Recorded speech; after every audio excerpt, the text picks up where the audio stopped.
अस्सलाम वालेकुम प्यारे बच्चों, आप सब कैसे हैं?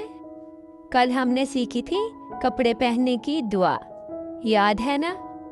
आज हम सीखने जा रहे हैं एक छोटी सी लेकिन बहुत प्यारी सुन्नत दुआ।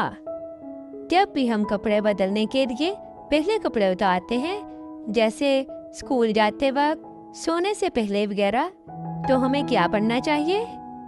हमें पढ़ना चाहिए बिस्मिल्लाह। इसका मतलब है अल्लाह के नाम के साथ। नबी करीम सल्लल्लाहु अलैहि वसल्लम ने फरमाया, बिस्मिल्लाह पढ़ना जिस्म के छुपाने वाले हिस्सों को जिन्नों की नज़र से छुपा देता है। जब हम बिस्मिल्लाह पढ़ते हैं तो अल्लाह ताला हमें शयातीन की नज़र से महफूज कर देते हैं। तो बच्चों, जब भी कपड़े उतारें, छोटी या बड़ी उम्र में, हमेशा पहले बिस्मिल्लाह पढ़ना ना भूलें। प्यारे बच्चों, जल्दी से अब यह सुन्नत दुआ याद कर लें। जब भी कपड़े उतारने हैं, पहले क्या पढ़ना है?